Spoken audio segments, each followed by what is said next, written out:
Ini saya berikan ya. Suara aku masuk nggak? Aduh. Aman, Kak. Aduh. Oke. Bentar. Oke, ini aku kemarin kebetulan iseng-iseng. Karena kan aku baru tahu ya, ternyata kalian soalnya itu isian singkat terstruktur. Ya, akhirnya secara mendadak dan nggak tahu ini terstruktur apa enggak, akhirnya aku buat soalnya secara tiba-tiba kemarin. Oke, ini aku izin share screen ya. Bismillahirrahmanirrahim. Oh, udah kelihatan belum share screen-nya? Udah, Kak. Oke. Jadi mungkin kalau teman-teman udah nyoba, ini soalnya aku emang nggak punya kunci jawabannya. Namanya juga perlu dibikin kemarin. Oke, ini tulisanku miring-miring. Oke, jadi yang pertama ini ceritanya ada bola isolator, jarinya 18 cm, rapat muatannya itu konstan 1,85 mikrokulom per meter kubik. Bola tersebut terletak dalam kulit bola bermuatan Q-2 kulom yang berjari 2R. Oke, yang pertama adalah muatan total bola R-nya berapa. Oke. Nah, muatan total di sini kan berarti gampang aja. Teman-teman tinggal ini kan ya, tinggal Q itu kan sama dengan, karena kebetulan muatannya konstan, berarti kan kalau kita masukkan sini integral rho dV, berarti kan langsung aja kan sama dengan rho dikali 4/3 PR pangkat 3 aja gitu. Tanpa perlu susah-susah. Nah, nanti teman-teman masukin angkanya berapa, teman-teman bakal dapat nilai, ini jangan pakai Q besar deh, pakai Q kecil aja gitu.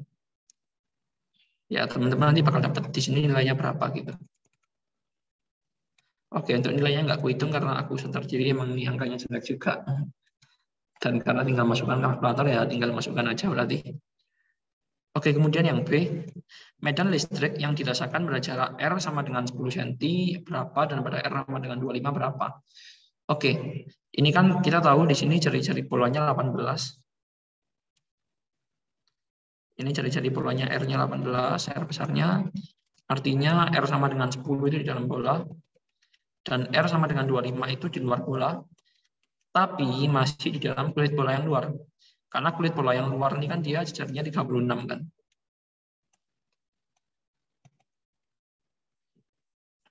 Artinya apa? Kita bisa tinjau hukum Gauss di sini seperti biasa. Maaf. Hukum Gauss. Mana hukum Gauss. Nah, yang pertama itu untuk yang ini, untuk yang apa namanya? Aku lupa. Untuk yang R sama dengan R-nya sama dengan 10 karena di dalam bola. Berarti kan kita bisa tinjau permukaan Gauss-nya seperti ini. Yang garis putus-putus ya pasti. Oke, kalau kita masukkan ke Gauss, ini kan jadinya integral tertutup E dot dA itu sama dengan Q per epsilon 0, Qn plus maaf, Qn plus per epsilon 0. Nah, ini E-nya arahnya sama semua, arahnya radial semua, oke. Kita dotin dengan A-nya 4PR kuadrat, ini sama dengan, oke, ini rho dikali 4/3 PR pangkat 3. Per epsilon 0. Sehingga teman-teman bakal dapat di sini E-nya sama dengan rho R per 3 epsilon 0. Nah, ini adalah medan listrik untuk R sama dengan 10 atau R kurang dari 18. Nah, kemudian untuk yang R sama dengan 25, itu kan dia di luar bola yang dalam, tapi masih dalam kulit bola. Ya, itu artinya apa? Kita mudah aja di sini buat menentukan Qn close-nya. Dengan ya Q yang teman-teman dapetin di soal A tadi. Yang rho kali 4/3 PR pangkat 3 itu. Atau ini sama dengan Q yang A ini ya. Oke, jadi teman-teman kalau mau nyari tinggal seperti biasa kayak tadi, ini E dikali 4 PR kuadrat. Ini sama dengan Q per epsilon 0. Ini Q-nya yang jawaban soal A. Nah, teman-teman bakal dapat di sini E-nya sama dengan Q per 4 PR kuadrat epsilon 0. Nah, kemudian buat yang kecil, itu kan apabila kulit bolanya isolator, medan listrik pada jarak R sama dengan 40 cm-nya berapa? Oke, ini kalau isolator artinya kan nggak ada induknya. Jadi di sini masih belum terlalu susah. Tadi kita tahu di sini muatannya Q. Sedangkan kulit bola ini muatannya Q besar, yang mana nilainya -2. Nilainya -2 mikrocoulomb. Artinya apa? Kalau pada R sama dengan 40 ini, ya teman-teman kan Qn plus-nya udah tahu. Ini Qn plus-nya itu pasti sama dengan Q besar ditambah Q kecil. Nah, sehingga kalau teman-teman masukin hukum Gauss, ini bakal jadi E dikali 4pi R kuadrat, itu sama dengan Q besar plus Q kecil per epsilon 0. Sehingga E-nya sama dengan Q besar plus Q kecil per 4pi R kuadrat epsilon 0. Ini yang poin kecil. Nah, kemudian buat yang D, ini aku langsung aja. Nah, yang D ini konduktor, jadi teman-teman nge-treatnya harus agak hati-hati. Sekarang kulitnya konduktor, jadi teman-teman agak hati-hati dikit buat nge-treatnya. Oh ya, ini sekedar disclaimer aja, meskipun aku asisten dosen, tapi aku nggak buat soal. Jadi bisa dipastikan ini bukan soal besok, kecuali kalau tiba-tiba dosennya sepikiran yang sama dengan saya. Tapi nggak apa-apa, ini bisa buat latihan, biar teman-teman ada gambaran ujian besok. Oke. Kembali lagi, sekarang ini kan kulitnya konduktor. Artinya apa? Di sini teman-teman nge-treatnya harus agak hati-hati. Nah, di sini kan dia muatannya yang dalam kan Q kecil. Nah, di luar ini Q besar ini sebagai apa? Q besar ini sebagai muatan total. Yang mana Q besar ini merupakan sumasi atau penjumlahan dari Q sebelah luar dari permukaan bola ditambah Q sebelah dalam dari permukaan bola. Jadi ini punya Q dalam, punya Q luar gitu kan ya. Oke, Q dalam ini tuh besarnya sama dengan minus Q yang di tengah-tengah. Kenapa kok minus Q? Karena di sini dia ada induksi. Nah, sedangkan yang Q luar kita cari dikit. Ini kan Q yang dalam sama dengan minus Q, di sini Q besar, ini Q luar. Artinya Q di luar permukaan bola itu pasti sama dengan Q besar plus Q kecil. Ini sama dengan Q besar plus Q kecil. Oke. Nah, kalau sudah seperti itu, oke, ingat di sini konduktor.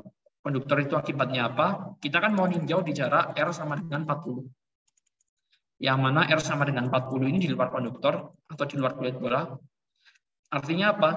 Pengamat di sini itu, pengamat ini mengetahui bahwa Qn plus itu sama dengan Q luar. Sehingga kalau teman-teman pakai hukum Gauss, itu E-nya sama dengan, ya kurang lebih sama kayak tadi persamaannya. Q besar plus Q kecil dibagi 4pi epsilon 0 R kuadrat. Ini E-nya. Oh iya, tadi kan itu pertanyaannya ada 3 biji ya. Yang Q dalam itu sama dengan minus Q yang di tengah, dan Q luar sama dengan ini. Q besar atau muatan total ditambah dengan Q kecil yang di tengah ini. Oh ya, ini emang kebetulan sama ya, tapi pertanyaannya apakah bisa nggak sama? Oh, jawabannya tentu saja bisa nggak sama. Contoh nggak samanya itu di kasus yang kayak gimana, Kak? Ya, contoh nggak samanya itu misalkan ya ini sebenarnya kebanyakan bentuknya kurang lebih kayak gini sih. Ya, tapi bisa jadi nggak sama. Teman-temannya perlu pastikan lagi. Oke, karena aku nggak bisa ngasih contoh cepat itu boleh nggak salah. Oke, ini yang nomor 1 selesai. Sampai sini ada yang mau tanyain dulu nggak?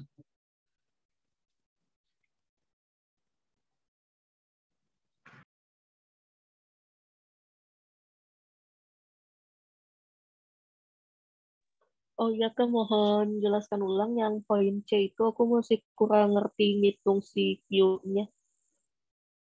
Oh, yang C ini kan ya? Iya Kak. Qn plus, oke. Q enclosed itu intinya adalah Q yang ditutupi permukaan Gauss.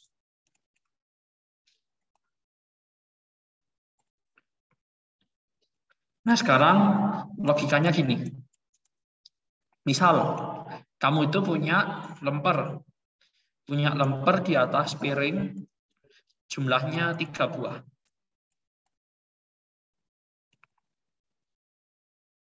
Ini piringnya di tengah gini kan ya. Nah, kebetulan piring ini tuh ditutup sama tudung saji.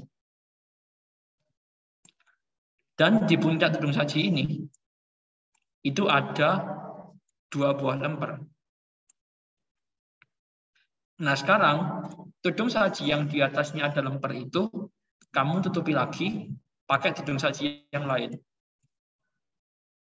Nah, sekarang pertanyaan simpelnya adalah berapa jumlah lemper di dalam tudung saji yang paling besar? Ayo, berapa? 5. 5, betul. Nah, logika ini juga bisa kamu pakai di menghitung Q enclosed yang atas ini. Itulah kenapa Q enclosed yang atas itu sama dengan Q besar ditambah Q kecil. Gimana? Apakah kalian bisa paham?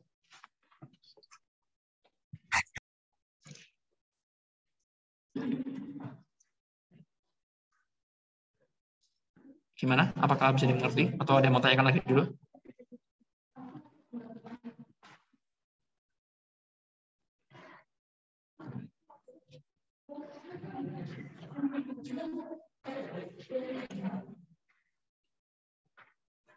Halo, gimana? Oke, sudah jelas, Kak. Terima kasih. Oke, makasih kembali. Ada yang mau tanyakan lagi? Kak, saya cukup bingung di bagian yang konduktor, Kak. Di bagian yang konduktor, oke. Yang D. Aku paham. Nah, yang itu kan ya. Oke, jadi intinya gini. Intinya tuh misal kamu punya muatan di tengah gitu. Ini plus Q. Terus di sini ada konduktor. Nah, plus Q ini kan bakal ngasih medan ke arah sini-sini gitu kan. Yang mana dia namanya ini adalah menginduksi. Kalau menginduksi, akibatnya apa? Permukaan dalam itu akan bermuatan minus Q. Minus Q yang dalam. Ini yang sebelah dalamnya. Nah, kemudian untuk yang Q luar gimana? Nah, permukaan bola ini kan ada 2. Ada yang dalam sama ada yang luar. Nah, Q luar dengan Q dalam ini, kalau dijumlahkan, ini bakal menjadi muatan total dari kulit bola. Ya, jadi kurang lebih seperti itu menghitung Q-nya. Gimana? Ya, Kak. Terima kasih, Kak. Oke, makasih kembali. Kemudian dari kolom chat, ada yang tanya, Kak, boleh diulang yang A? Oke. Dari kolom kenapa ulangi lagi? Oke, yang A ini sebenarnya gampang aja sih ya. Karena gini, ini kan muatan total bola. Nah, di soal itu yang diketahui adalah rapat muatan per volume. Nah, rapat muatan per volume itu kurang lebih kayak massa jenis gitu loh. Nah, kalau massa jenis kan dia massa jenis dikali, kalau nyari massa dari massa jenis, itu kan massa jenis dikali volume. Nah, kalau nyari muatan ini dengan rapat muatan volume, artinya ya kamu tinggal kalikan aja rapat muatannya dengan volumenya. Seperti itu. Gimana?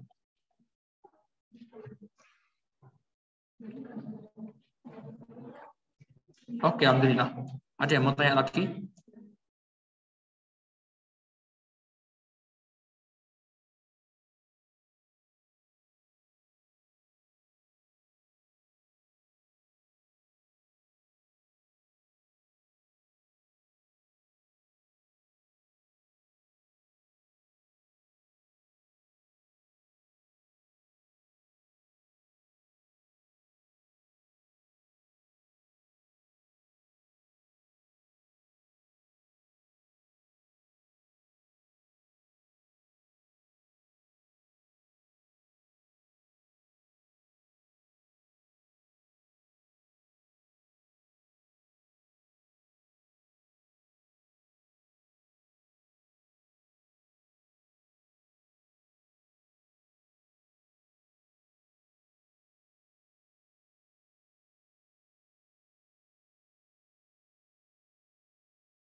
Oke, bentar. Ini ada yang minta jelasin nomor D lagi ternyata. Oke. Oke, ini yang D intinya gini. Yang D itu intinya, itu kan di tengah ada muatan bola, muatannya plus Q. Nah, muatan plus Q itu, karena yang luarnya konduktor, dia akan menginduksikan muatan minus Q ke permukaan dalam bola. Nah, masalahnya kan bola itu punya dua permukaan. Permukaan dalam sama permukaan luar. Nah, permukaan dalam sama luar ini, kalau dijumlah, dia itu bakal menjadi muatan total dari kulit bola. Seperti itu. Nah, terus sekarang ini, untuk menghitung Q di luar, ingat, konduktor itu dia sifatnya shielding atau sebagai perisai. Dia sifatnya shielding, akibatnya apa? Orang di luar konduktor, itu tuh dia bakal cuma tahu muatan di permukaan luar. Dia nggak bakal tahu di dalam itu berapa muatannya. Artinya apa? Ya udah, berarti dia kan muatan yang berarti kalau kamu tinjau hukum Gauss-nya tinggal Q luar ini dibagi dengan luas permukaan Gauss 4pi epsilon 0 R kuadrat. Seperti itu. Gimana? Apakah bisa dipahamin? Oke, makasih kembali. Oke, ada yang tanya lagi. Permisi Kak, jika bolanya isolator, apakah langsung jumlah itu? Oke, kalau isolator karena dia nggak bisa menginduksikan, betul sekali. Langsung main jumlah aja. Tapi kalau konduktor, karena dia bisa menginduksikan, kamu perlu hati-hati. Ya, tinjau permukaan dalam berapa, luar berapa gitu. Seperti itu. Apakah bisa dipahamin?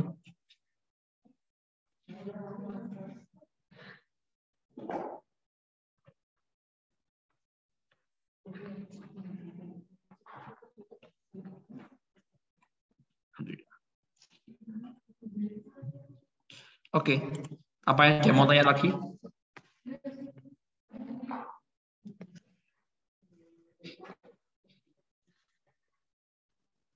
Oh, masih ada ternyata. Apa ini jangan-jangan mentari? Oke. Berarti untuk yang konduktor, bola di dalamnya nggak ngaruh ya, Kak? Betul. Bentar. Kalau konduktor, untuk menghitung Q and close, emang nggak pengaruh. Ya, betul. Nggak ngaruh sama sekali. Tapi, untuk proses menuju pencarian Q and close-nya itu berapa, itu dia pengaruh. Yaitu intinya gini. Jadi kalau misalkan kamu di hukum Gauss, muatannya dalam itu nggak usah kamu masukin. Tapi, hati-hatinya, untuk menghitung permukaan luar itu berapa, ya kamu harus meninjau efek induksi dari dalam sama muatan total di permukaan bola. Seperti itu. Gimana?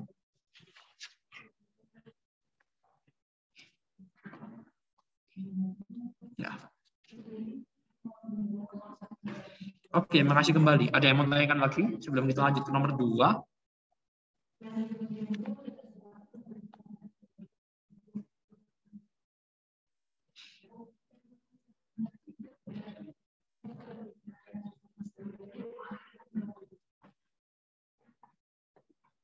Oke, gue hitung sampai 5. Bentar. Ada yang ngechat. Kak, ntar pembahasannya di-share. Oh, kalau ini sih, kalau aku sih insya Allah bakal masih mentari. Ya, berarti harusnya di-share sih ya. Oke. Seperti itu.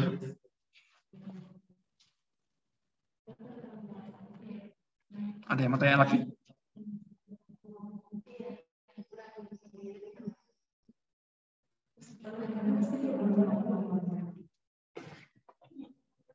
Oke, kalau belum, aku bakal lanjutkan ke nomor 2. Bentar. Bentar ya, aku bentar.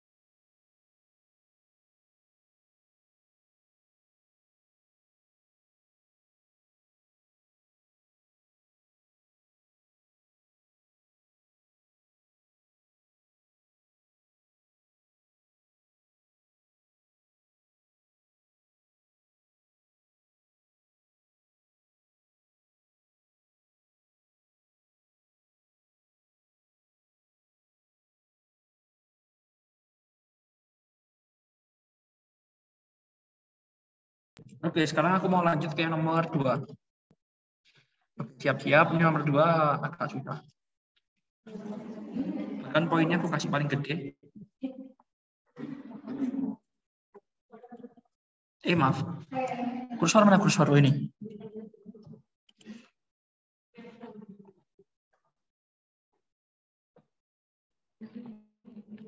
Oke, ini aku.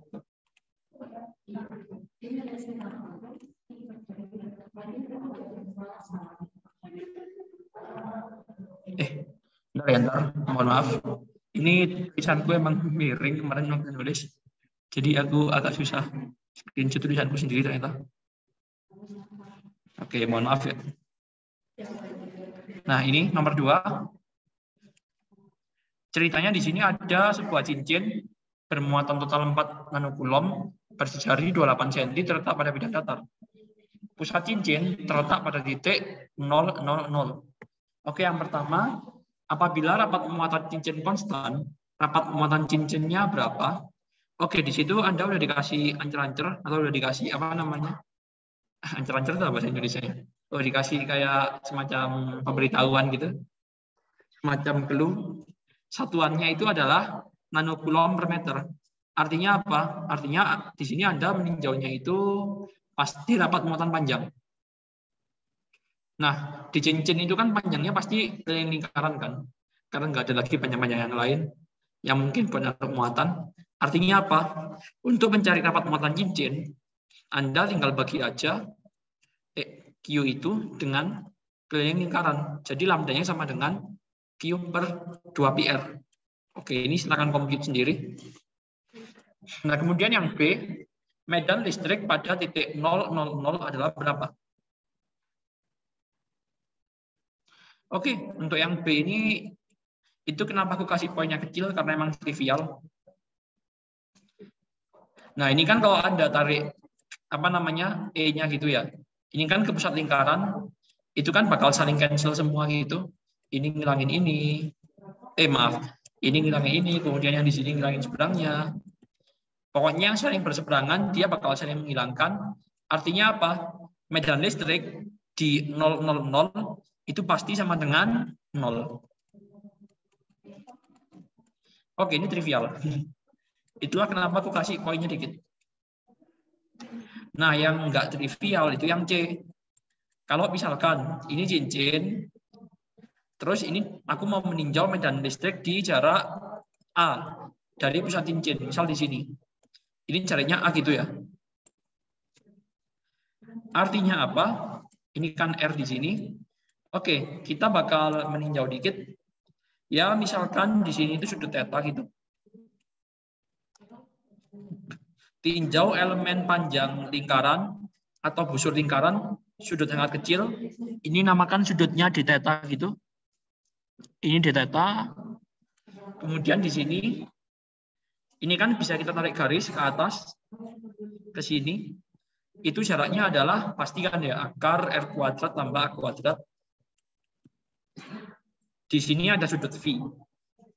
Oke, medan listrik ini kalau kita uraikan, itu bakal ada medan listrik arah radial atau E radial sini. Dan ada juga medan listrik yang arahnya sumbu Z atau EZ. Nah, sekarang kan ini integralnya mungkin rumit ya.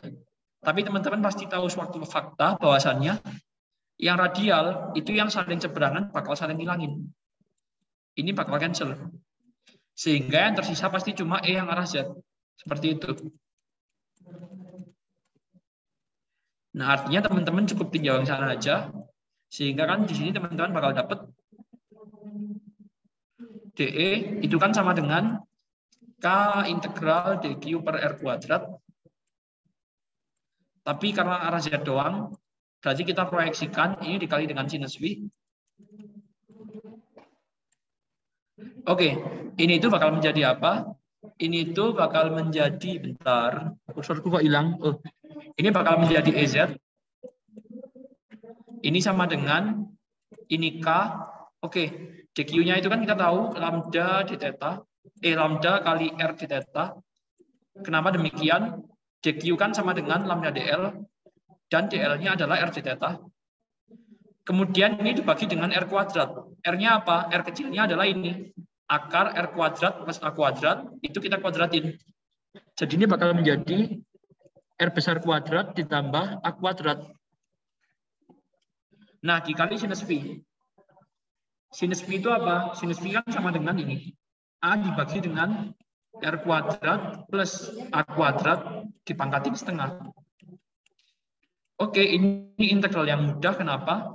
Ini kan semuanya konstanta. Lambdanya konstan, R besarnya konstan, A-nya juga konstan. Akhirnya bisa kita keluarin semua dan pengintegralnya itu tinggal ditheta. Kita integralkan untuk satu lingkaran penuh. Ini dari 0 sampai 2pi gitu. Sehingga teman-teman bakal dapat apa di sini? Ini sama dengan K lambda dikali R dikali 2pi dikali A dibagi dengan R kuadrat plus A kuadrat pangkat 3/2.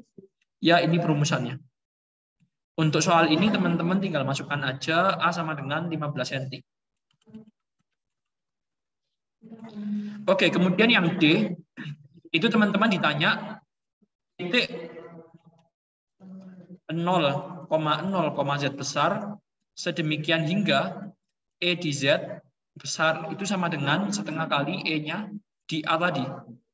Ya udah, ini kan A ini kan posisi Z di titik pusat. Artinya apa? A ini tuh bisa teman-teman gantikan dengan Z besar. Ya kita langsung masukkan aja berarti Z besar itu sama dengan K lambda dikali R dikali Z besar dikali 2pi dibagi dengan R kuadrat ditambah Z besar kuadrat dipangkatin 3/2. Dan ini harus sama dengan setengah kali di A. Setengah kali K lambda ini dikali R dikali A dikali 2pi. Ini dibagi dengan R kuadrat plus A kuadrat pangkat 3/2. Ya betul. Nah, ini menyelesaikannya gimana? Untuk menyelesaikan ini, teman-teman bisa pakai metode iterasi. Iterasi, jadi teman-teman tinggal coba-coba aja Z-nya berapa, sampai didapetin perbandingannya itu mendekati setengah gitu. Ya, kurang lebih itu bisa diselesaikan dengan cara yang seperti itu. Pakai metode iterasi. Oke, iterasi itu kayak gimana? Iterasi itu misalkan kayak gini. Misalkan ya, teman-teman itu kan di sini punya setengah kali yang panjang ini, itu tuh sama dengan, misal aja nilainya itu epsilon. Nah, teman-teman kan bakal tahu di sini, ini K lambda dikali R dikali Z dikali 2pi dibagi dengan R kuadrat plus Z kuadrat pangkat 3/2, itu sama dengan setengah kali epsilon. Nah, teman-teman tinggal masukkan aja nilai Z-nya sampai ketemu mendekati epsilon ini, epsilon per 2. Oke, itu caranya iterasi. Tapi di sini nggak aku demokan karena angkanya susah. Mohon maaf. Oke. Kemudian yang soal E itu diminta mencari potensial di 00 Z besar, 0015 sama beda potensialnya berapa. Ambil veta hingga sama dengan 0. Oke. Untuk yang soal E, nah yang soal itu kan teman-teman minta nyari potensial. Nah, kalau potensial ini sedikit lebih gampang. Kenapa? Karena kita nggak perlu main vektor. Nah, di sini kan jaraknya konstan semua ya. Pasti akar R kuadrat plus A kuadrat semua. Artinya apa? Teman-teman bisa langsung aja. Potensialnya itu kan sama dengan integral K dQ per R gitu kan. Ini itu sama dengan ini K dikali lambda R di theta dibagi akar R kuadrat plus A kuadrat gitu. Ya udah, ini 0 sampai 2pi. Ini bakal menjadi V-nya sama dengan K lambda dikali R kali 2pi dibagi dengan akar R kuadrat plus A kuadrat. Ya, ini kalau V di A ya. Kalau V di Z, kan teman-teman tinggal ganti aja. Ini K lambda dikali R kali 2pi dibagi dengan akar R kuadrat plus Z kuadrat.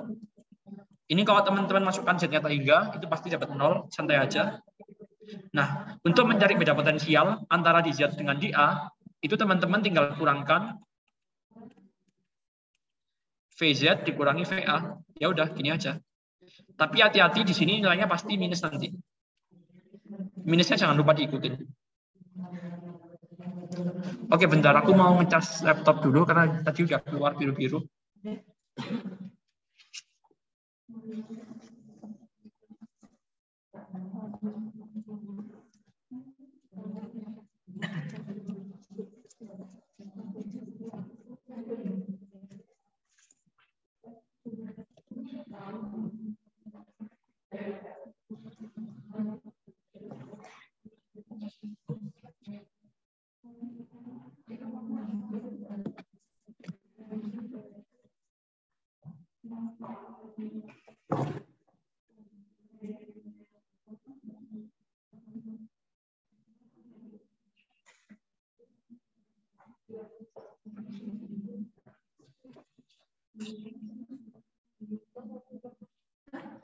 Oke, aku udah kembali.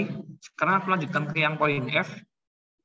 Nah, di poin F ini, proton tembak dari Z sama dengan tak hingga, atau dari V sama dengan 0, harus dengan kelajuan berapa supaya bisa mencapai 0,015. Atau aku ganti 00A berarti di situ. Nah, kelajuan proton pada 00 Z besar berapa?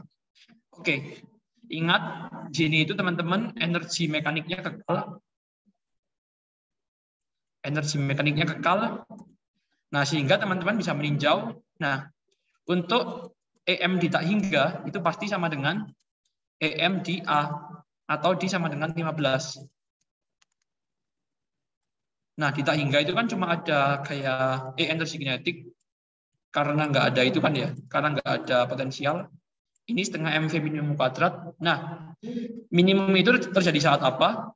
Saat A sama dengan 15 cm, itu kecepatan si protonnya harus 0. Sehingga di sini tinggal sama dengan Q dikali VA. Yang mana VA-nya itu adalah potensial dari jawaban soal di poin C. Maaf, di poin E tadi. Nah, sehingga teman-teman bakal dapat V minimumnya itu sama dengan akar 2 kali Q proton dikali VA dibagi dengan M. Nah, kemudian untuk mencari VZ, itu teman-teman bisa pakai EM tak hingga lagi, atau mungkin EM di A, itu harus sama dengan EM di Z besar. Artinya apa? Di A kan ada ini, Q kali VA, di Z besar itu ada Q kali VZ besar, ditambah setengah M VZ besar kuadrat. Ya udah teman-teman bakal dapat VZ besar itu sama dengan akar Q dikali VA minus VZ dikali 2 dibagi dengan M. Ini jawabannya. Oke, sampai sini apakah ada yang mau ditanyakan terlebih dahulu? Ini mungkin banyak sih, tapi nggak apa.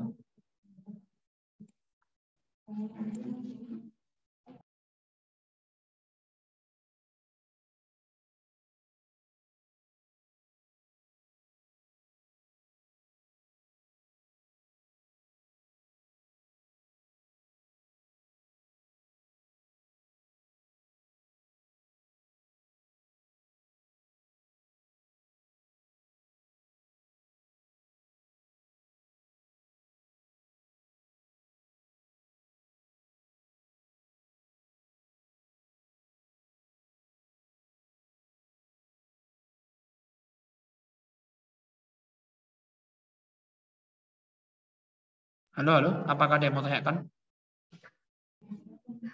Apa jangan-jangan nggak paham semua yang takutnya?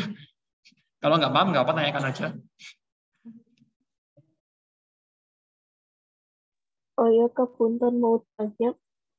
Oh, boleh silakan. Yang persamaan di bawahnya itu yang EM A sama dengan EM2 itu buat apa ya, Kak?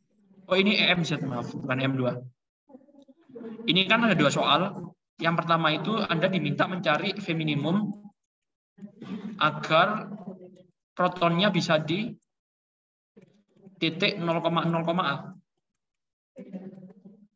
Nah, terus yang kedua, itu Anda diminta mencari berapa kecepatan proton di titik Z atau di 0,0, Z. Itulah kenapa energi mekanik di Z itu dibutuhkan di sini. Gimana? Oke, terima kasih, Kak. Terima kasih kembali.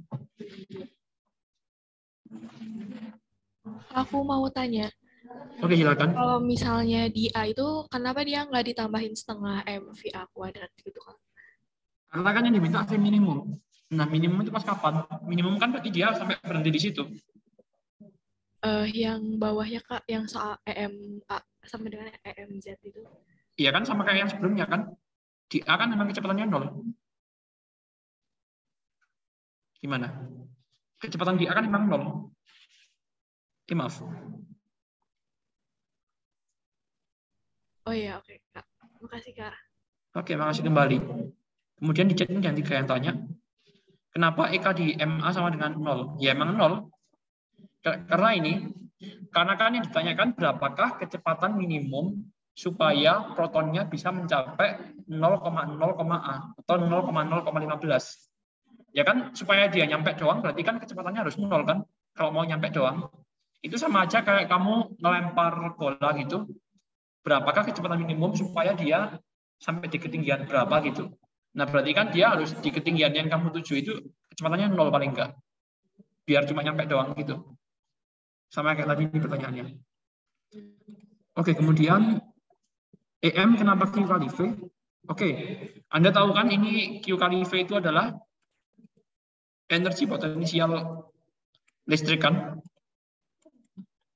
Nah, sedangkan EM sendiri itu kan ada dua, ada energi potensial listrik sama energi kinetik. Nah, energi potensial listriknya kan emang QV. Kemudian kalau EK-nya kan emang setengah MV kuadrat gitu. Ya, kurang lebih seperti itu. Kak, maaf, yang atas itu EMA sama dengan apa? Ini sama dengan EM tak hingga ini. EM di tak hingga. Oke, gimana yang tadi yang aku jawab udah jelas? Kenapa ada yang mau tanya lagi?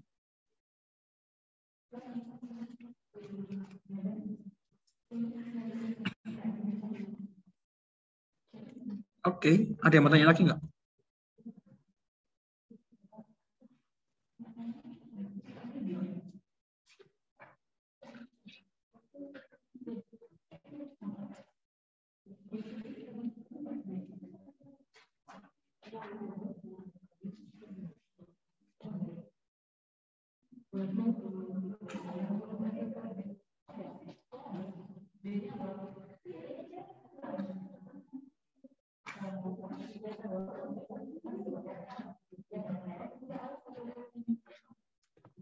Apa ada yang mau tanyakan lagi dulu?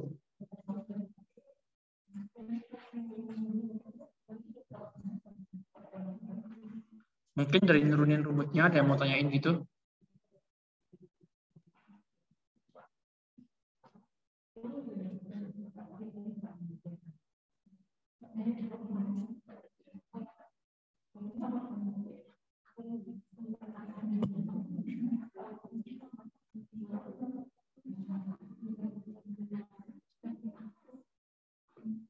Oke, aku hitung sampai 5.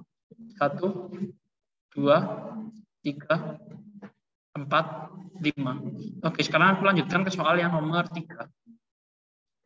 Oke, aku tahu itu soal lagi emang complicated dan ya soal tahun lalu emang ada sih yang kurang lebih kayak gitu. Meskipun kayaknya belum susah itu sih. Tapi yang jelas kemampuan nurunin rumus ini harus kalian dapetin. Oke, nomor 3 ini soalnya cenderung mudah, kalau menurutku. Oke, ini bakal aku screenshot 2 kali.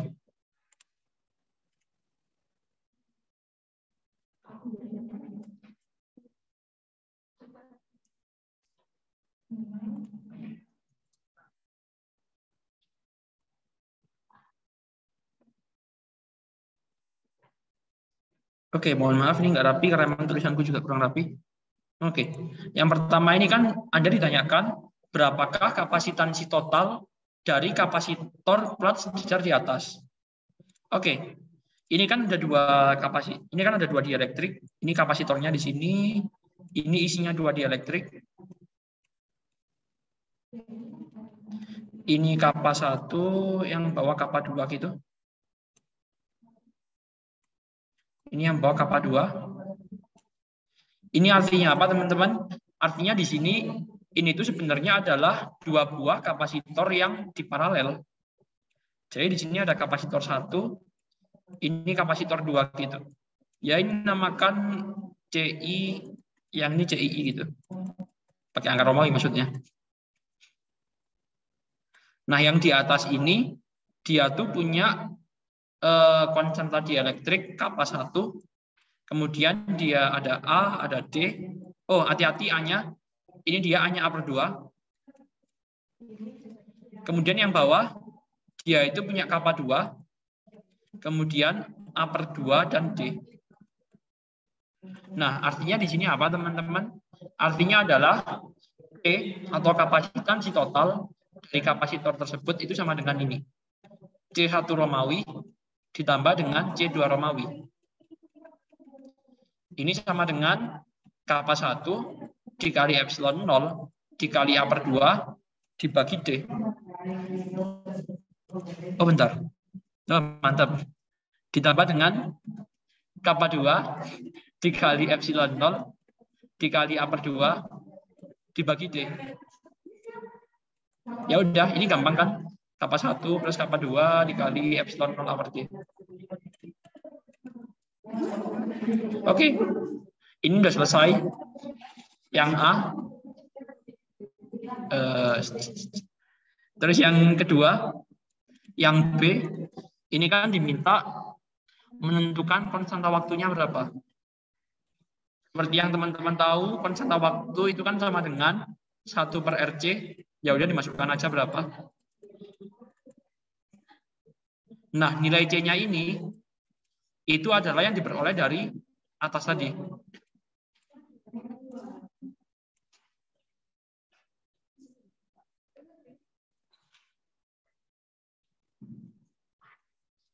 Oke, ini udah sampai A sama B. Sekarang yang poin ke C.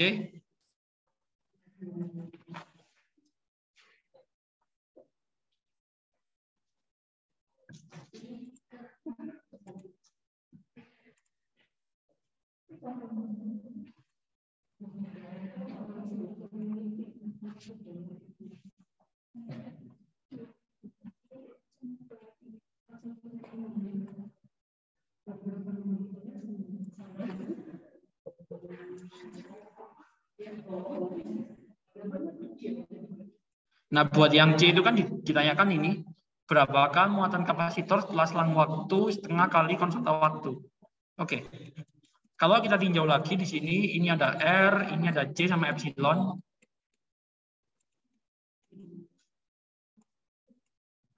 Nah, di sini kalau teman-teman pakai hukum Kirchhoff, ini kan bakal jadi epsilon, terus ini I-nya misalnya ke sini ya. Berarti ini epsilon terus ditambah dengan I kali R. Ini minus epsilon ditambah IR ditambah Q per C itu sama dengan 0. Aku pindah ruasin, berarti kan ini IR itu sama dengan epsilon min Q per C. Ini dQ dt. R itu sama dengan epsilon minus Q per C. Oke, ini dQ. Ini per epsilon min Q per C. Itu sama dengan RDT.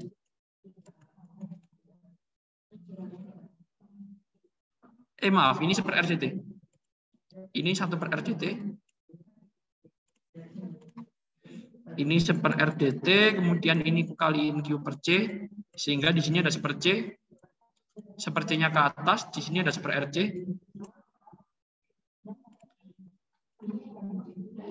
Jangan lupa ini dikasih minus di kedua ruas.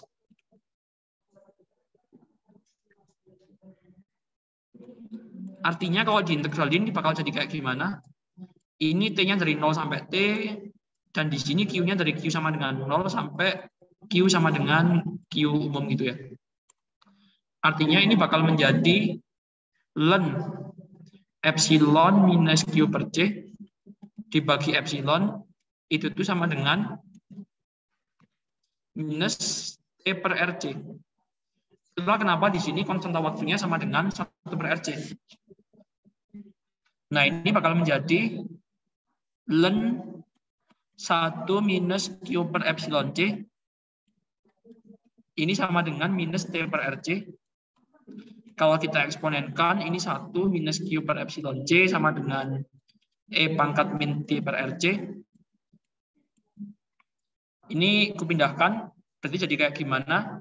Ini Q per epsilon C, itu sama dengan 1 min E pangkat minus T per RC. Sehingga teman-teman bakal dapat Q-nya itu sama dengan epsilon kali C dikali 1 min E pangkat min T per RC. Ini muatannya. Nah, tadi kan 1 per RC itu bisa diganti dengan konstanta waktu. Sehingga di sini teman-teman bakal dapat kayak gini. Ini Q-nya sama dengan epsilon kali C dikali 1 min E min T per tau. Nah, kalau teman-teman masukkan Q saat T-nya sama dengan tau per 2, teman-teman bakal dapat di sini epsilon C dikali 1 min Oke, ini E pangkat minus setengah. Ini jawabannya. Ini untuk soal yang poin C. Nah, kemudian buat yang D, ini itu kapasitornya identik semua. Dan teman-teman diminta mencari berapakah muatan pada kapasitor C1, C2, dan C3. Oke, itu yang D rangkaiannya bisa aku buat kayak gini. Ini ada baterainya, misalkan epsilon gitu. Kemudian di sini C1 sama dengan C. Di sini ada C2, ini sama dengan C juga. Di sini ada C.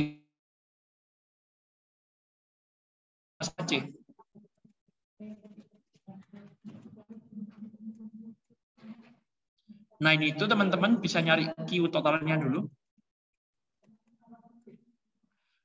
Atau kalau nggak gini aja. Kebetulan ini kita punya satu fakta bagus. Fakta bagusnya apa? Ini adalah dua buah percabangan. Ini ada percabangan A, di sini percabangan B. Ini percabangan A sama B. Yang mana apa? Kalau teman-teman mengikuti alur muter ke sini, sama muter ke atas ini, itu tuh beda potensialnya sama-sama epsilon. VAB sama dengan epsilon. Nah, sehingga apa yang terjadi? Teman-teman bakal dengan sangat mudah mendapatkan bahwasannya Q pada muatan C1 itu sama dengan VAB dikali C1. Atau sama dengan epsilon baterai dikali C.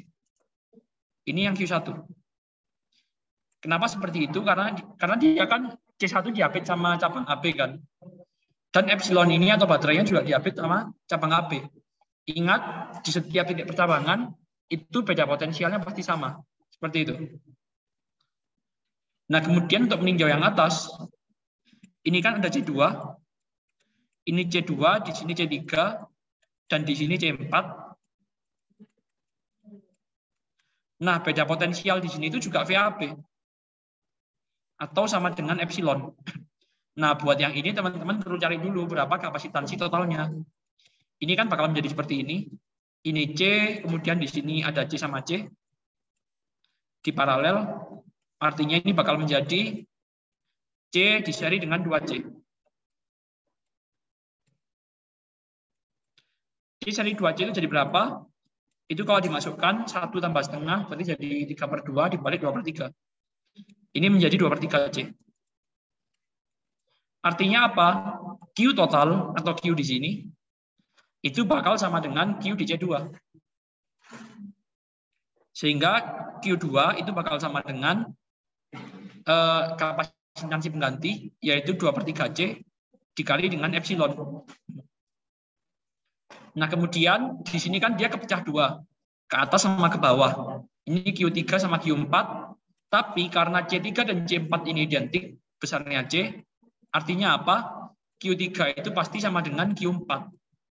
Sehingga teman-teman bakal dapatkan Q kecil itu sama dengan Q3 plus Q4, yang mana karena sama-sama Q3, berarti ini jadi 2Q3, sehingga didapat nilai Q pada kapasitor 3 dengan Q pada kapasitor 4 itu sama dengan Q2 dibagi 2, yaitu sama dengan 1/3 dikali C kali epsilon.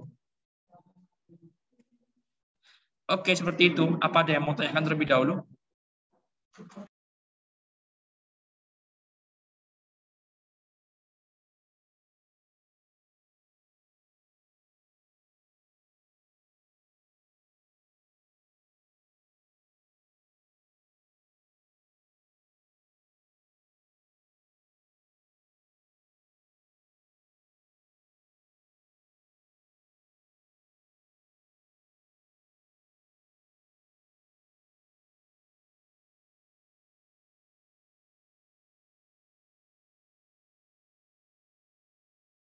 Oke, yang B, bentar. Yang E, yang B itu ini. Kenapa tahu sama dengan super RC atau konstanta waktu sama dengan super RC? Ya kalau ini mah emang udah konvensinya sih dari sononya. Jadi nggak ada yang bisa dijelaskan lagi. Tapi kenapa kok konstanta waktunya dengan secepat itu ditetapkan sama dengan super RC? Karena kalau Anda lihat di sini, di persamaan Q fungsi T ini kan ada epsilon C dikali dengan 1 dikurangi E pangkat minus T per RC. Nah, ini tuh biar sederhana. Oh, maaf, bentar. Aku baru nyadar. Oke, maaf. Ini karena T per tau, berarti dia taunya bukan 1 per RC, tapi taunya sama dengan R kali C, maaf. Ini harusnya R kali C. Maaf. Jadi konstanta waktunya itu sama dengan R kali C, bukan 1 per RC.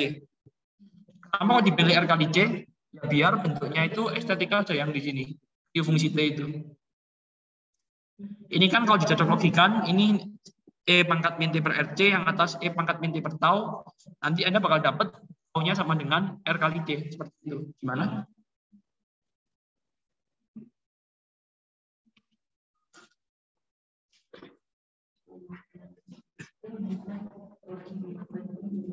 Oke, makasih kembali.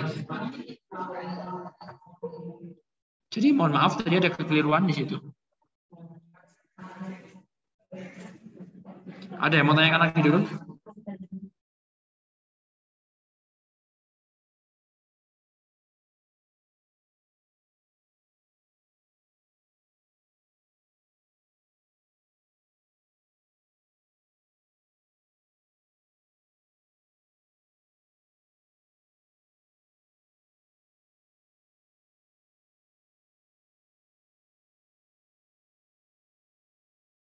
Oke, kalau nggak ada, aku hitung sampai 5, tapi ini juga nggak terlalu susah sih, jadi nggak masalah.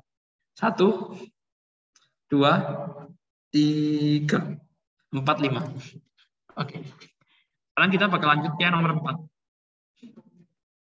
Kalau nggak salah nomor 4 ini juga nggak susah. Bentar.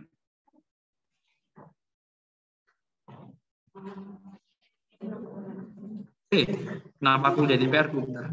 Oke, yang nomor 4 ini teman-teman tinggal kuli doang sih ini.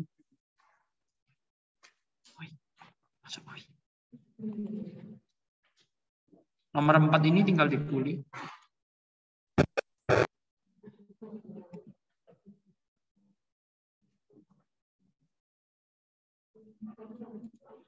Yang pertama itu teman-teman diminta mencari arus di 1 ohm berapa, 3 ohm berapa, 4 ohm berapa.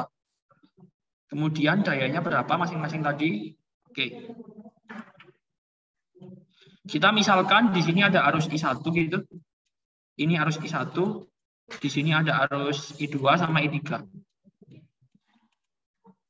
Sehingga teman-teman di sini bakal dapat dari hukum Kirchhoff 1 itu I1 sama dengan I2 plus I3.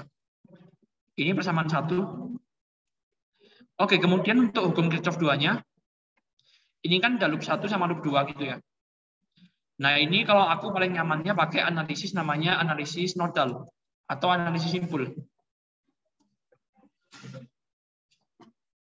Oke. Nanti teman-teman bisa nyoba sendiri, sesuaikan sama Haliday.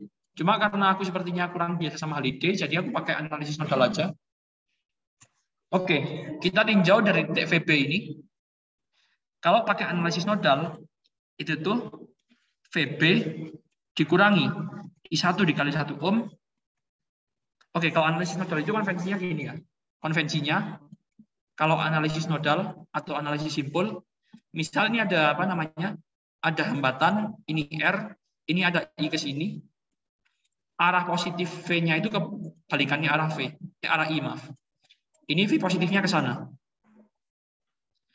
Kemudian kalau untuk yang baterainya itu baru positif kalau dia keluar dari positif. Seperti ini. Ini konvensi untuk analisis nodal. Tapi teman-teman kalau terbiasa pakai Haliday bisa disesuaikan sendiri karena aku udah lama nggak pakai di Haliday, maaf. Dan sebenarnya juga dari TWP juga lebih enak pakai ini sih kalau aku. Oke, di sini ada VB dikurangi I1 kali 1. Kemudian di sini ada 3 volt. 3 voltnya dia keluar dari negatif. Berarti dia minus 3. Kemudian di sini keluar negatif juga, minus 4. Kemudian di sini I2, karena searah sama loop, berarti dia minus I2 kali 3. Kemudian di sini ada I2, ada 2 ohm sama I1. Ini jangan lupa I1 ke sini, I3 ke sini. Berarti dia di sini dikurangi 2I1. Kemudian di sini ditambah dengan 2 volt itu sama dengan VB. Sehingga kalau teman-teman mainkan aljabarnya, teman-teman bakal dapat ini minus, atau enggak gini deh. Ini 3I1. 3I1 ditambah dengan 3I2. Ini aku pindah ruas kanan semua yang ada I-nya. Itu tuh bakal sama dengan ini minus 3, minus 4, minus 7 tambah 2. Berarti minus 5. Ini persamaan kedua. Oke, kemudian untuk loop yang sebelah kanan, di sini kan ada A. Bentar, ini aku gambar ulang lagi. 5 volt, 4 ohm. Ini ada 5 volt, di sini ada 4 ohm. Kemudian ada 3 ohm sama 4 volt. Di sini ada 4 volt, di sini ada 3 ohm. Kemudian di sini aku kasih ground. Ground ini maksudnya apa? Di titik ini itu V-nya sama dengan 0 atau VC sama dengan 0 volt gitu. Di soal ini memang belum mengaruh sih. Jadi nggak masalah. Oke, di sini ada arus I3, di sini ada arus I2. Kalau aku tinjau putarannya seperti ini, pakai analisis nodal lagi, aku bakal dapat di sini VA itu dikurangi dengan ditambah dengan 5 volt. Kemudian dikurangi dengan 4I3. Kemudian ini karena arahnya berlawanan, berarti jadinya plus. Ditambah dengan 3 kali I2. Ditambah 4 volt, itu bakal sama dengan VA. Kalau Anda pindah ruas, ini bakal menjadi 9, itu sama dengan 4I3 dikurangi 3I2. Oke, tadi kita punya 3 persamaan. Yang pertama tadi itu I1 sama dengan I2 plus I3. Kemudian di sini ada apa lagi? 3I1 tambah 3I2, atau langsung aja 1 plus I2 itu sama dengan minus 5/3. Dan ada satu lagi persamaannya, yaitu adalah ini. 4I3 dikurangi 3I2 itu sama dengan 9. Ya, ini Anda silakan kulik sendiri dapat berapa masing-masing. Ya, I1 kan nanti itu adalah I di 1 ohm, ini di 1 ohm. Kemudian untuk yang I2 itu adalah di 3 ohm. Dan untuk yang di 4 ohm itu adalah I3. Ya, kurang lebih seperti ini. Ya, aku yakin sih kalau matematikanya doang kalian insya Allah bisa lah ya. Yang penting persamaan awalnya udah benar. Oke, yang kedua ditanya daya disipasinya berapa, di 1 ohm, di 3 ohm berapa, di 4 ohm berapa. Oke, daya disipasi itu kalau Anda tahu, itu langsung aja pakai rumus P sama dengan I kuadrat dikali R. Jadi kalau di R1, P-nya itu bakal sama dengan I1 kuadrat R1. Kemudian di R3, yang 3 ohm, itu P3-nya sama dengan I2 kuadrat R3. Dan di 4 ohm, itu bakal P4 sama dengan I3 kuadrat dikali R3. PR4, maaf. Ya, kurang lebih seperti itu. Nah, sekarang ini aku bakal screenshot di gambaran PA-nya biar nggak bolak-balik ke slide sebelumnya. Karena ini masih kepake ternyata.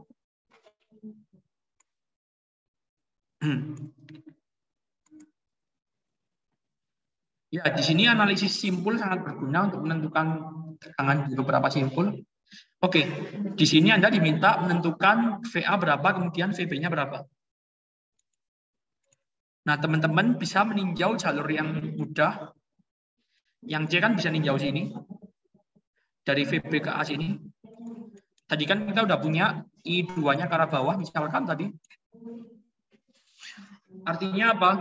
Ini di C harusnya, maaf. Ini di C, bukan di B.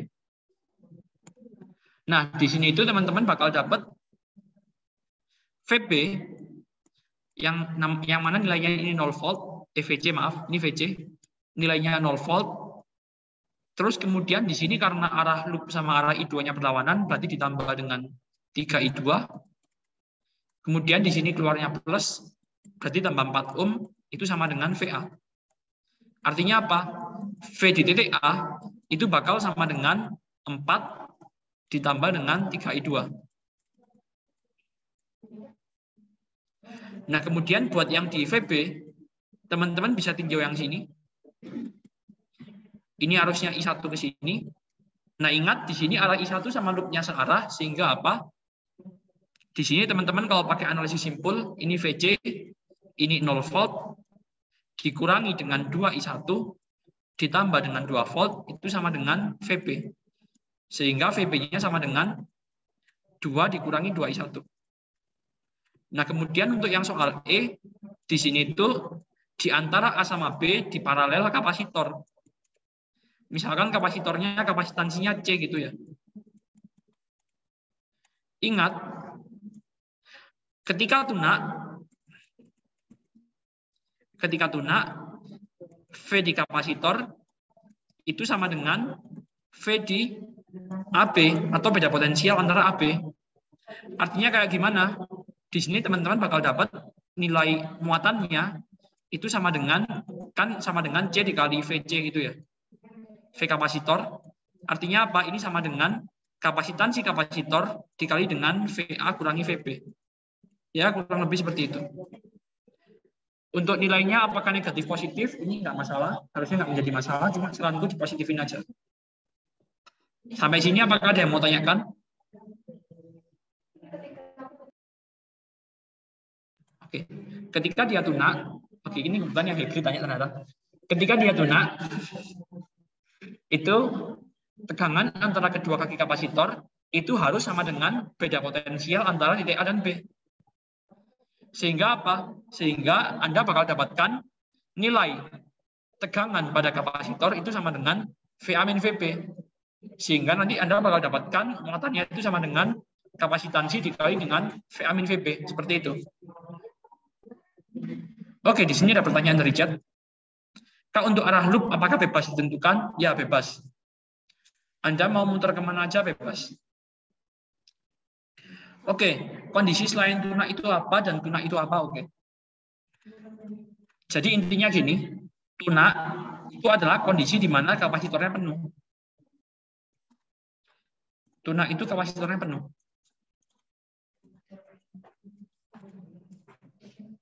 Penuh itu kayak gimana?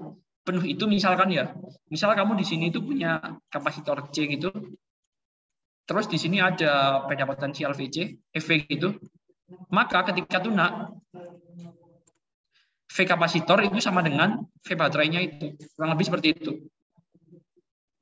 Atau kalau tadi, ini ganti pakai nodal, ini A sama B, maka VC-nya sama dengan VA min VB. Gimana? Oke, kalau selain tunak berarti ya belum tentu berarti pasti. Selain tunak itu contohnya tadi di soal yang nomor 3 yang C. Itu kan diminta ketika T-nya sama dengan tau per 2. Nah, itu berarti dia diminta ketika T-nya belum penuh. Sehingga pasti kapasitornya belum penuh. Gimana? Apakah menjawab? Oke, makasih kembali.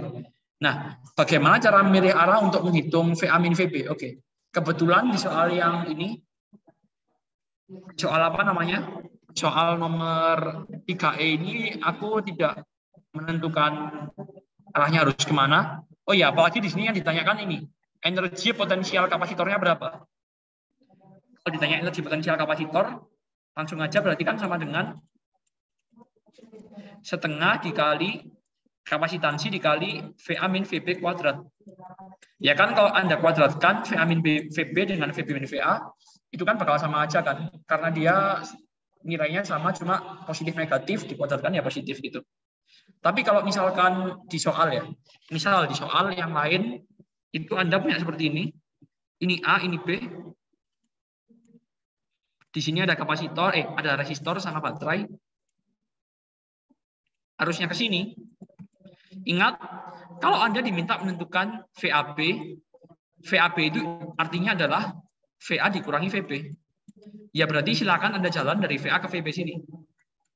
Berarti di sini dia VA dikurangi I kali R, dikurangi epsilon ini sama dengan VB. Tapi, kalau Anda yang diminta itu adalah VBA, maka Anda silahkan mengurangkan potensial di titik B dengan potensial di titik A. arahnya kebalikannya ke sini. Ya, seperti itu. Gimana, apakah bisa dimengerti?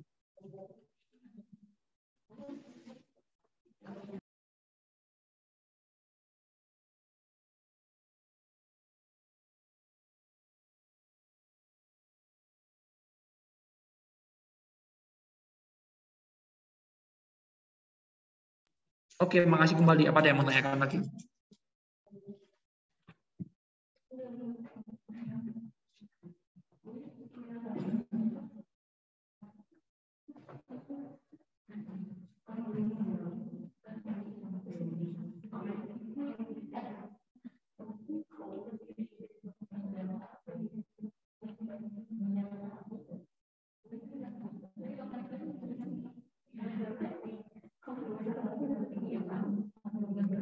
Oke, ini aku hitung sampai hitungan ke beberapa mundur, sampai 5 lagi. 5, 4, 3,5, 3, 2, 1. Oke. Oke, bentar aku narik napas dulu. Aku stop share bentar. Oke, aku izin minum dulu ya, bentar.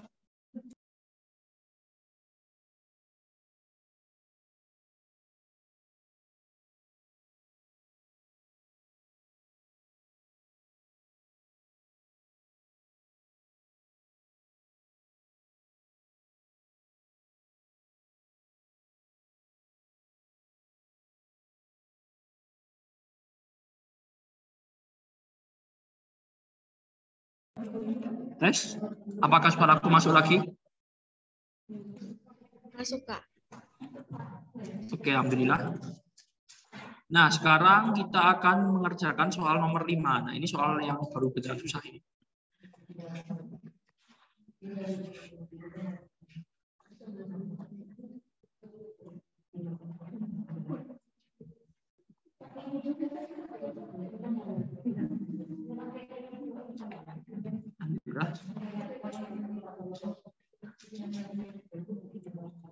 Oke, soal nomor 5 ini aku bakal screenshot pelan-pelan dulu bentar. Karena kebetulan makan tempat banget.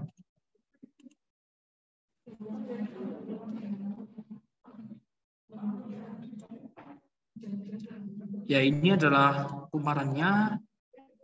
Kemudian kalau geser bawah dikit, ini adalah grafiknya.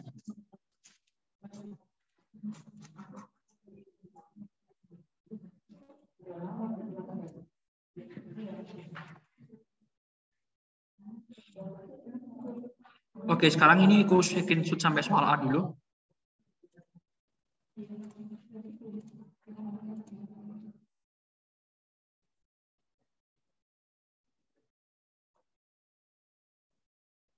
Nah, soal isian terstruktur itu nanti nggak mesti semuanya benar-benar isian gitu ya. Bisa jadi ada pikirnya dikit, seperti soal ini. Ini kan diminta arah arus I1-nya arahnya kemana. Oke. Nah, sekarang bagaimana cara menentukan arah arus I1 ini? Kita bisa gunakan bantuan grafik dan juga bantuan gambar. Nah, di gambar ini, kalau Anda putar medan magnet yang I2, itu kan dia bakal saling menguatkan ke arah masuk kertas atau masuk PPT. Sehingga di sini adalah arah B2. Nah, kemudian untuk B1-nya itu harus kemana? Untuk B1-nya harus kemana? Ingat, nah di soal ini, ketika I1 sama dengan 0, itu dia B-nya bernilai B0 positif. Artinya apa?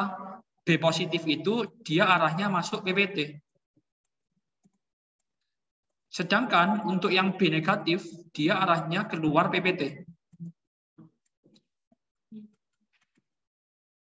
Nah, dia kan di sini apa namanya? Ketika I1-nya semakin naik, I1-nya makin naik, dia kan makin apa namanya? Makin itu ya, makin besar ya. Ketika I1-nya naik, B di titik B makin besar. Artinya apa? Arah medan magnet karena arus I1 itu arahnya harus sama dengan I2 pasti.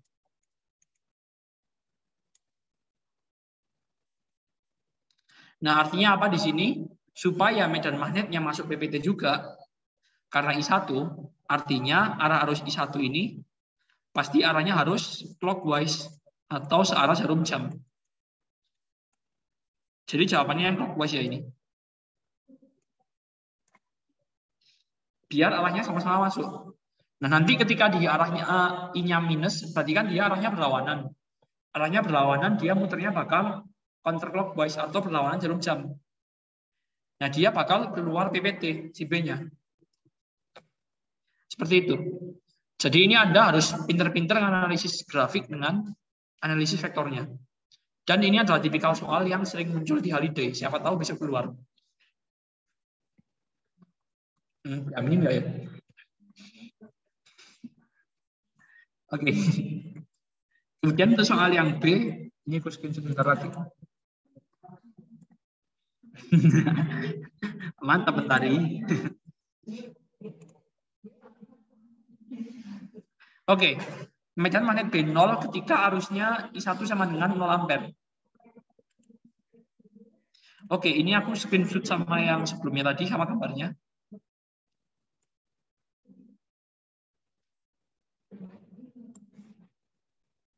Ini BJD, kemudian di sini gambarnya aku copy dulu bentar.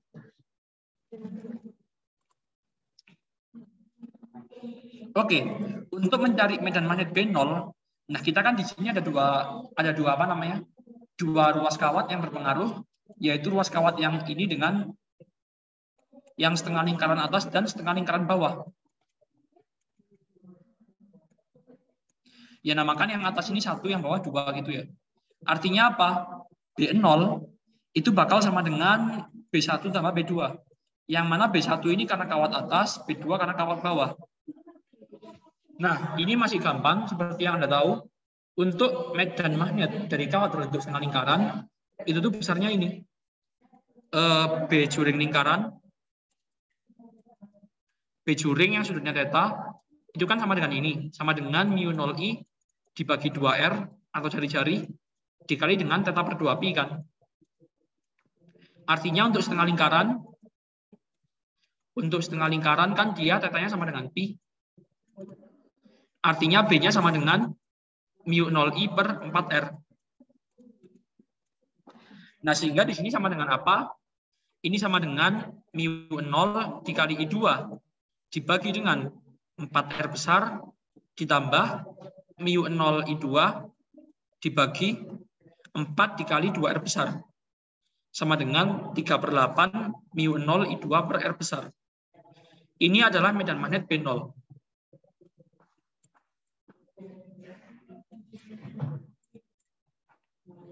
Oke, yang C ini aku sepertinya agak ngelindur. Di sini harusnya besar arus I0 ketika medan magnet pada titik P ada itu sama dengan 0 adalah berapa ampere. Oke. Nah, kan kita udah tahu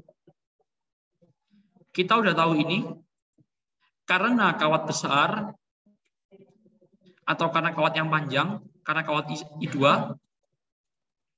itu B-nya sama dengan B0. Artinya apa?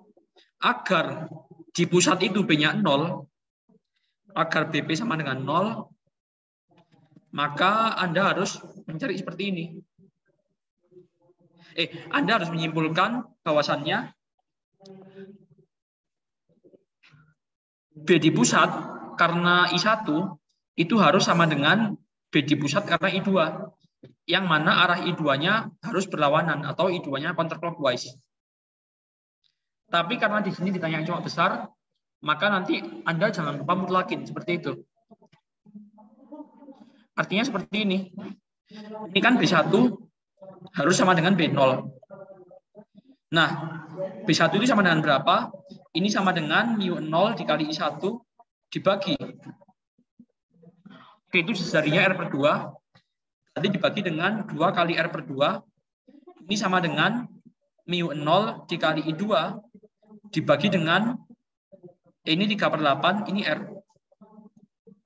Artinya apa? Dari sini Anda bakal mendapatkan I1 itu sama dengan 3/8 I2. Seperti itu.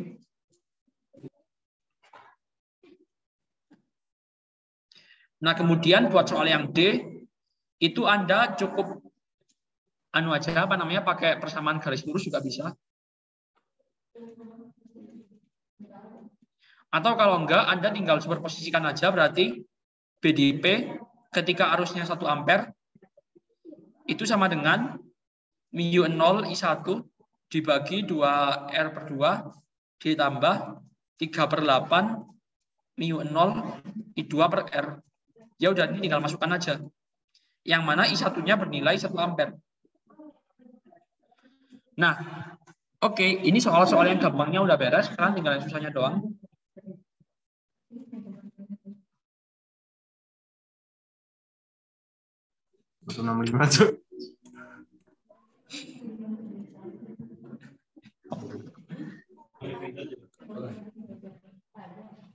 Oke, sekarang yang E, medan magnet pada jarak Z sama dengan 10 cm.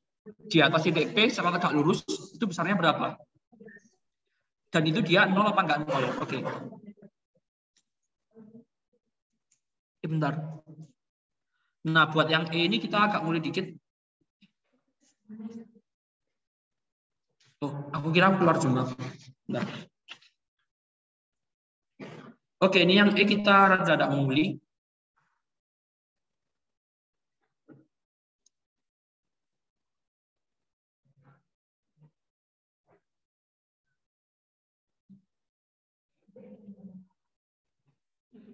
Oke, ini yang pertama kan ada kawat I1 di sini. Kemudian di sini ada kawat seperti ini bentuknya. Nah, kita mencari yang di atas ini.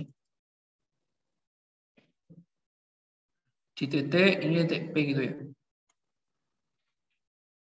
Oke, di sini ada kabar baik. Ini I2, ini I1. Kabar baiknya apa? Medan magnet karena garis ini dengan garis ini itu aku bakal pastikan dia cancel. Harusnya sih dia cancel ya, harusnya cancel. Bentar. Aku coba bayangkan dulu. Oh, kalau dia tak ingat ini.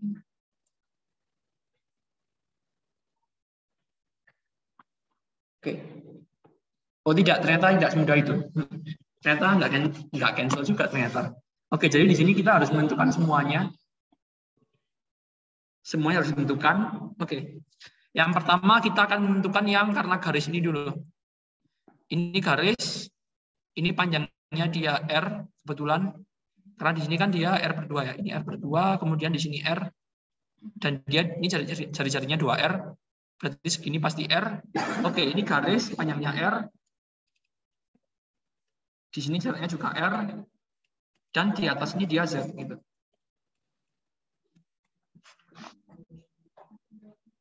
Oke, ini kalau teman-teman pernah tahu rumusnya, itu rumusnya seperti ini. Untuk kawat yang batang itu dia B-nya sama dengan μ0I dibagi 2pi. Ini karena jaraknya Z, berarti 2pi Z dikali dengan kosinus sama sinus. Ini kalau dia sudutnya kecil, dia 0 itu bakal mendekati 2. Oh, ini 4pi, maaf, ini 4pi. Ini 4pi, berarti di sini dikalikan dengan kosinus theta 1 ditambah kosinus theta 2. Yang mana theta 1-nya itu di sini. Ini theta 1. Yang ini dia theta 2. Ya, ini itu besarnya seperti ini.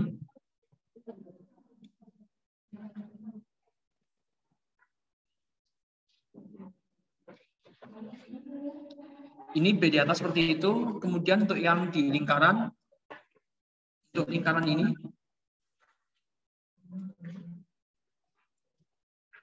kita bisa tentukan dengan Biot-Savart. B-nya kan sama dengan μ0I 1 dibagi 4pi. Ini integral dl cross R topi dibagi dengan R kuadrat. Oke, R kuadratnya ini kebetulan sama semua, yaitu akar R kuadrat plus 4 ditambah Z kuadrat.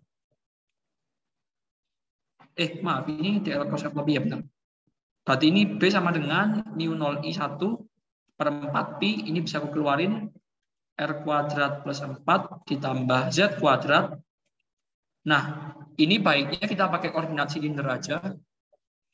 Ya, ini mungkin belum tahu ya, belum pernah diajar di kelas, tapi nggak apa-apa. Nanti teman-teman bisa coba sendiri pakai yang sumbu X sama sumbu Y. Ini tuh bakal DL-nya ke sana. Ini DL theta topi. Ini integral DL theta topi. Ini crosskan dengan R topi. R topinya ke atas ini. Yang mana kalau kita proyeksikan, ini bakal menjadi R topi, ini R-nya ke sini yang radial. Ini R topi cosinus V ditambah dengan K topi. Apa ini bentar? Ini dia K topi sinus V. Nah, DL-nya ini sama dengan R di theta. Oke, cos V-nya ini bisa kita ganti juga dengan apa ini? Cos V-nya bisa kita ganti dengan R per 2 dibagi dengan akar R kuadrat per 4 ditambah Z kuadrat. Nah, yang sinus V-nya bisa diganti dengan Z dibagi dengan akar R kuadrat plus 4 ditambah Z kuadrat. Ya, ini harusnya R per 2 juga. Oke, ini integralnya bakal gampang banget. J theta-nya dari 0 sampai 2pi. Sehingga teman-teman bakal dapetin B-nya itu sama dengan seperti ini. Ini mu 0 dikali I1 dibagi, ini 2pi sama 4pi dicoret jadi 2. Ini R kuadrat per 4 ditambah Z kuadrat pangkat 3 per 2 dikalikan R per 2. Ini dikali dengan R per 2 radial topi ditambah dengan Z K topi. Ya, kurang lebih seperti ini. Ini emang gak ribet. Jujur ini emang ribet. Nah, tapi untungnya apa? Untungnya buat yang setengah lingkaran, itu tuh teman-teman sama kayak tadi. Ini sama kayak tadi, hanya saja untuk pengintegralan d theta-nya itu mulai dari 0 sampai pi doang, nggak sampai 2pi. Seperti itu. Ini yang setengah lingkaran, nanti teman-teman tinggal jumlahkan aja secara vektor gitu. Oke, tapi ini masalahnya adalah di sini ada kawat yang batang. Ya, kawat yang batang ini kita agak tricky dikit ini malahnya. Oke, tapi di sini ada kabar bagus lagi. Kabar bagusnya apa? Bentar. Nah, ini DL-nya ke sini, berarti oke. Ya, ini nggak bagus juga sih sebenarnya. Di sini B-nya ini Anda nanti kalau misalkan turunkan pakai apa namanya? Turunkan pakai persamaan yang itu. Persamaan Biot-Savart. Ya, bentar. Ini bakal kayak gini. Oke, untuk B yang ini juga bisa turunkan pakai Biot-Savart sih sebenarnya. Tinggal masukkan aja ini mu 0I per I2 per 4pi dikali integral DL kita crosskan dengan R topi dibagi dengan R kuadrat. Oke, ini kita ambil segmen sembarang, misal di sini. Di sini adalah theta gitu misalkan. Ya berarti kan DL-nya sama dengan DL doang. Tapi arahnya adalah DL I topi. Kemudian R topinya ini adalah cosinus theta I topi ditambah. Oke, ini kabar bagus kalau gitu jadinya. Nggak jadi kabar buruk. Kenapa? Ini cos theta I topi ditambah dengan ini. Ditambah dengan sinus theta I topi. Nah, ingat teman-teman, I cross I itu hasilnya pasti 0. Sehingga apa? Arah B di sini itu dia cuma berarah ke sumbu Z atau berarah keluar bidang seperti itu. Dia arahnya cuma ke sini. Nanti kalau udah ketemu teman-teman tinggal jumlahkan aja semuanya gitu. Ini jumlahkan semua gitu. Oke, ini emang yang susah di sini. Tapi ternyata nggak terlalu susah juga kalau teman-teman udah paham. Iya, benar sih emang. Apa ada yang mau tanyakan dulu?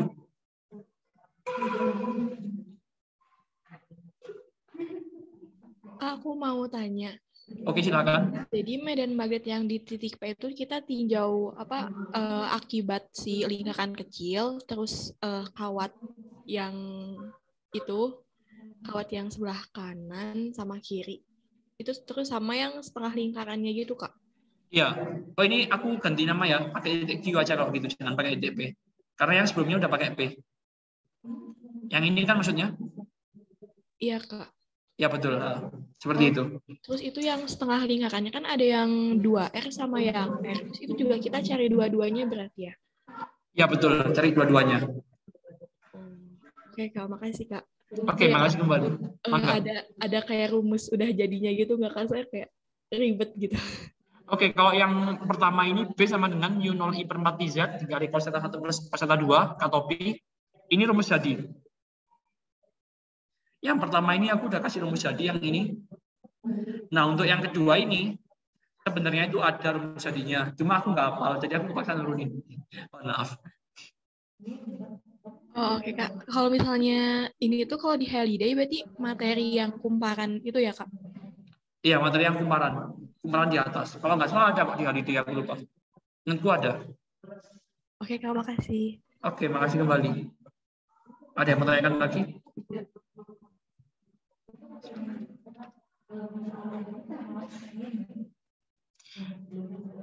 Ya, jujur ya, ini soal ini aku kasih waktu estimasi 25 menit. 25 menit itu paling kalau menurutku 7 menitnya buat jawab 4 yang pertama, 18 menit sisanya buat jawab yang terakhir. Seperti itu. Makanya gue kasih waktu estimasi 25 menit. Ada yang mau tanyakan lagi?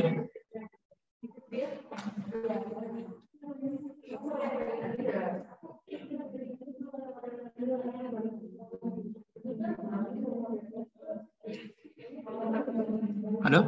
Suara aku masih masuk kan ya?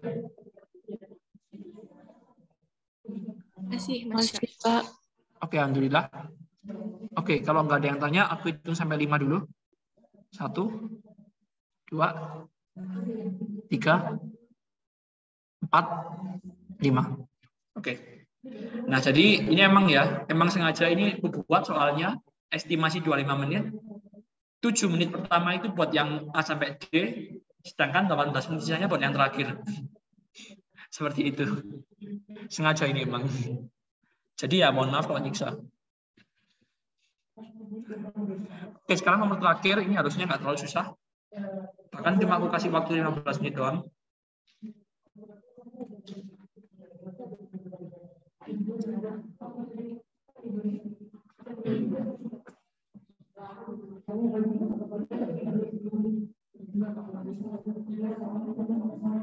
Oke, bentar.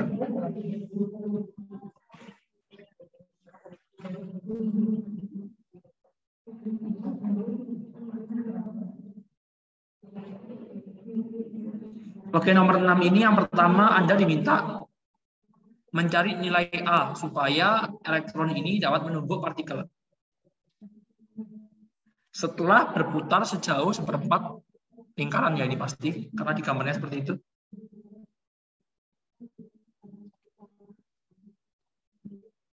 Oke, benar. Di sini sebenarnya nggak dikasih tahu apakah bentuknya 1/4 lingkaran, tapi kalau teman-teman lihat bekas titik-titik di lingkaran, di ruangan ini, yang medan magnet, itu tuh dia bentuk 1/4 lingkaran. Seperti itu. Jadi teman-teman di sini udah sangat jelas bahwasannya nilai A/2 ini pasti adalah jari-jari lingkaran dari orbit elektron. Oke.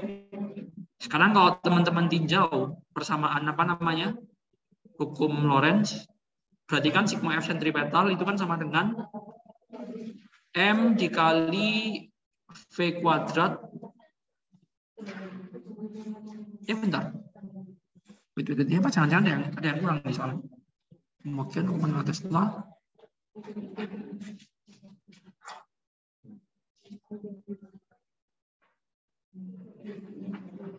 Oh ya benar-benar ini harusnya ada yang kurang. Ini kurangnya di mana? Yang soal B itu harusnya diketahui. Ini diketahui harusnya ini yang B. Oke, ini harusnya diketahui. Oke, mohon maaf kemarin karena aku buatnya cepet-cepet juga, jadi ada yang kelewatan. Ini harusnya diketahui. Oke, di sini kan kalau Anda tahu F sentripetal itu sama dengan mv kuadrat dibagi A per 2. Karena jari-jarinya segitu. Berarti ini sama dengan muatan elektron dikalikan dengan V dikali B. Ini sama dengan mv kuadrat per A per 2. Anda bakal dapat di sini A-nya sama dengan 2mv dibagi dengan E kali B. Ini adalah nilai A-nya. Ingat, kenapa kok A-nya sama yang di bawah ini jari-jarinya A per 2? Karena di gambar itu aku udah gambarin bentuknya seperempat lingkaran. Seperti itu. Oke, kemudian yang B ini harusnya diketahui. Oke, ini buat teman-teman kerjakan nanti. Silakan coba gunakan nilai V-nya sama dengan 2 kali 10 pangkat 6 meter per sekon. Coba gunakan pakai ini. Oke, kemudian yang poin C langsung aja, karena yang B harusnya Anda tahu. Karena harusnya diketahui, mohon maaf. Yang C, apabila tumbukannya lenting sempurna, maka kelajuan elektron pasca tumbukan berapa dan kelajuan partikelnya berapa. Oke. Di sini kita tinggal pakai hukum kean momentum sama resistivity restitusi. Ini kecepatannya V, ini masanya M, kemudian di sini ada 2M. Ya ini misalkan kecepatannya jadi V1 aksen sama V2 aksen gitu. Kalau kita masukkan ke kean momentum, ini M kali V sama dengan M V1 aksen ditambah dengan 2M kali V2 aksen. Kemudian kalau restitusi ini sama dengan V2 aksen dikurangi V1 aksen dibagi V. Itu sama dengan 1. Sehingga V1 aksen itu bakal bernilai V2 aksen kurangi V. Ini substitusikan ke atas, teman-teman bakal dapat V itu sama dengan V2 aksen dikurangi V ditambah 2 V2 aksen dikurangi 2V. Maaf, ini 2V-nya nggak perlu yang belakang, perlu nyadar.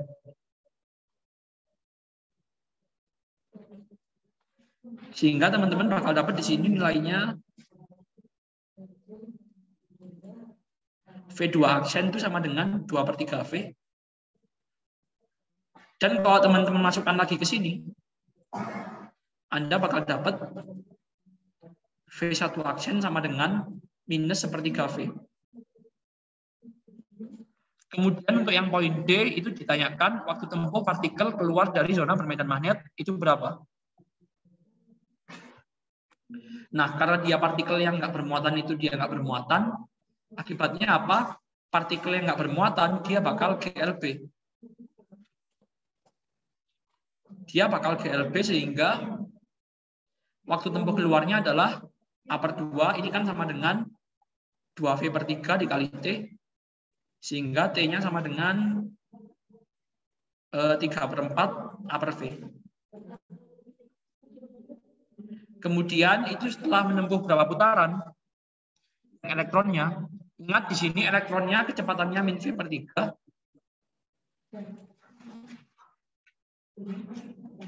V-nya min V/3. Atau besarnya itu sama dengan V/3. Nah, sehingga apa? Untuk menentukan ini, menentukan kecepatannya, periodenya, mohon maaf, ini juga kita bisa pakai persamaan gaya sentripetal. Berarti dia kan Q kali V kali V/3, maaf, dikali B, itu sama dengan M omega kuadrat dikali R yang baru sebenarnya. Dia dikali R yang baru dan makan R aksen gitu. Oke, R aksen ini kita bisa mencari dengan apa namanya? Dengan sentripetal lagi. Q dikali V/3B itu sama dengan M dikali V/3 kuadrat dibagi R aksen, sehingga R aksennya sama dengan MV/3 dibagi QB. Masukkan ke sini, Anda bakal dapat Q dikali V per 3B itu sama dengan M omega kuadrat dikali MV per 3 per QB. Sehingga nilainya omega itu sama dengan QB per M, dan didapat periodenya adalah 2pi dikali M per QB. Oke, sehingga jumlah putaran elektron itu sama dengan T kecil per T besar, yaitu sama dengan 3/4 A per V dibagi dengan 2πm per QB. Oke, seperti itu. Apa ada yang mau tanyakan dulu? Kak, aku mau nanya lagi. Oke, boleh. Tadi masih nggak ngeh gitu, kenapa itu bisa tahu seperempat lingkaran gitu, Kak? Kenapa bisa tahu seperempat lingkaran? Karena di gambar itu udah jelas kasih di situ bentuknya seperempat lingkaran. Terus kan kalau dia di medan magnet homogen kan memang bentuknya pasti lingkaran kan? Ya sehingga paling mungkin dia pasti seperempat lingkaran di situ. Gimana? Oh, tapi kalau misalnya kasusnya itu dia bisa setengah lingkaran gitu nggak, Kak? Apa selalu seperempat lingkaran? Kalau setengah nggak mungkin sih. Mungkin yang mungkin berapa lingkaran gitu, entah 1/8 atau 3/8 gitu mungkin. Ya kalau setengah lingkaran dia harusnya di bawah. Oh iya, Kak, ya udah kebayang. Sama mau nanya lagi itu tadi kenapa dia GLB nggak GLBB gitu ya, Kak? Kenapa dia GLB kan karena dia nggak dikenai gaya sama sekali. Dia kan nggak kena gaya apa-apa kan? Iya, nggak ada. Ya udah berarti dia pasti GLB. Oh, oke, makasih, Kak. Oke, makasih kembali. Apa ada yang mau tanyakan lagi?